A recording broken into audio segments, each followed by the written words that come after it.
Pelatih Venezia Eusebio, Di Francesco saat ini sedang pusing memikirkan sektor pertahanan akibat sejumlah pemain pilar dibekap cedera dengan rentang waktu yang tidak singkat. Praktis Venezia kini hanya mengandalkan Jay Itzes yang merupakan satu-satunya pemain tersisa yang bisa dijadikan bek tengah. Venezia dipastikan kehilangan Michael Svoboda hingga kompetisi berakhir akibat cedera. Sedangkan Marin Sverko dan Giorgio Altare masih membutuhkan waktu yang tidak singkat untuk kembali dimainkan. Bek Antonio Candela sepertinya tidak terlalu fokus karena dia menjadi incaran beberapa klub pada bursa Januari, sehingga memperlihatkan performa tak sesuai harapan. Di Francesco sudah membahas masalah ini dengan Direktur Olahraga Filippo Antonelli. Kami bekerja sama dengan Direktur Antonelli, kami ingin menempatkan pemain di lini belakang.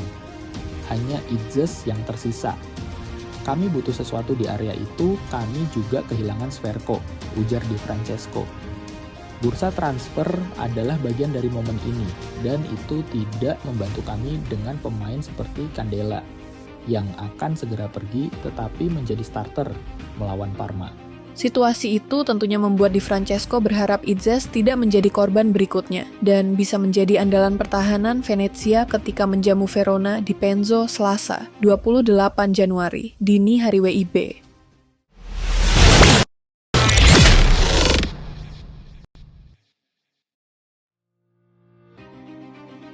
Kyle Walker akhirnya resmi dipinjamkan ke AC Milan setelah mengungkapkan keinginannya untuk meninggalkan Manchester City awal bulan ini.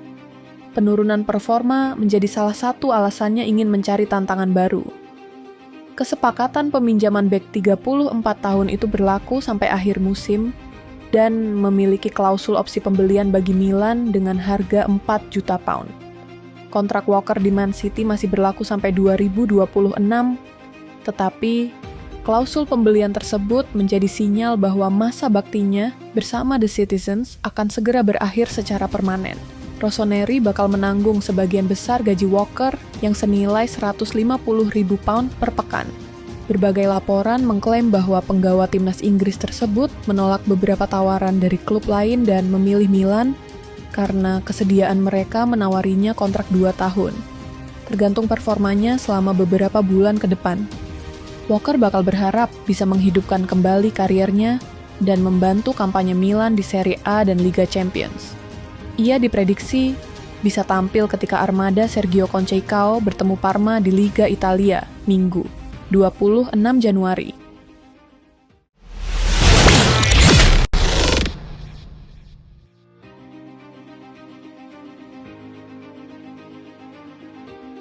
Spekulasi baru muncul terkait transfer Marcus Rashford. Sang penyerang kini dilaporkan berpotensi pindah ke Prancis di musim dingin ini. Rashford saat ini berada di ambang pintu keluar Old Trafford. Penyerang 27 tahun itu sedang mencari klub baru usai ia merasa tidak masuk dalam rencana Ruben Amorim. Rashford sendiri diminati oleh banyak klub top Eropa. Namun, hingga saat ini belum ada informasi yang jelas kemana sang winger berlabuh.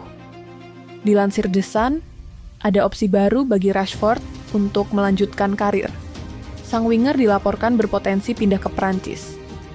Menurut laporan tersebut, ada satu klub Ligue 1 yang tertarik pada jasa Rashford. Klub itu adalah AS Monaco.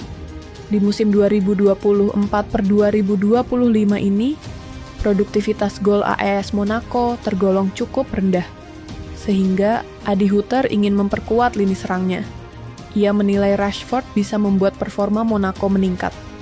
Jadi, ia mempertimbang untuk memboyong sang winger. Menurut kabar yang beredar, Rashford sendiri siap untuk kemungkinan terburuk. Ia siap melanjutkan karirnya di MU hingga akhir musim nanti, jika tidak ada klub yang mampu memboyongnya di musim dingin ini.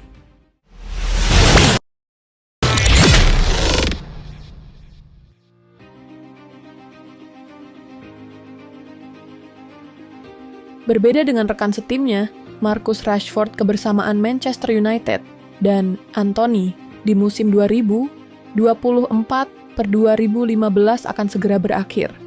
Sang winger dilaporkan akan segera bertolak ke Spanyol untuk membuka lembaran baru dalam karirnya. Antony bergabung dengan Manchester United pada tahun 2022 kemarin. ia ditebus dengan harga yang sangat mahal dari Ajax Amsterdam. Menurut laporan Fabrizio Romano, Anthony akan bertolak ke Spanyol pada hari Jumat malam waktu setempat. Dokumen transfernya dikabarkan sudah beres. Ia sudah mendapatkan lampu hijau dari Manchester United untuk pindah. Romano juga membeberkan detail transfer Anthony ke Betis. Sang winger pindah dengan status pemain pinjaman. Ia akan dipinjamkan ke Real Betis selama 6 bulan tanpa klausul pembelian permanen. Nantinya MU akan menanggung sebagian gaji Anthony selama ia dipinjamkan ke Betis. Nantinya ada klausul penalti bagi Betis jika mereka tidak memainkan sang winger kurang dari 10 kali di sisa musim ini. Apakah El Gasing bisa menemukan permainan terbaiknya di Liga Spanyol? Kita nantikan saja.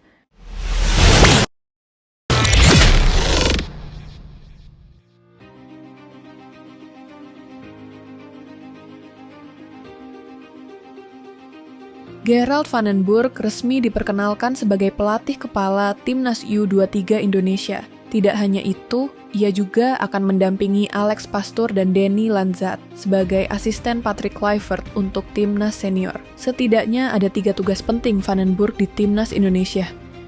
Van den Burg merupakan salah satu legenda Timnas Belanda. Sosok 60 tahun itu merupakan pemain penting Belanda saat menjadi juara Euro 1988 dengan mengalahkan Uni Soviet di final. Selain itu, Van den Burg juga membawa PSV Eindhoven menjadi juara Liga Champions 1988. Pengalamannya yang luas di level internasional sebagai pemain dan pelatih diharapkan mampu membawa timnas Indonesia ke level yang lebih tinggi.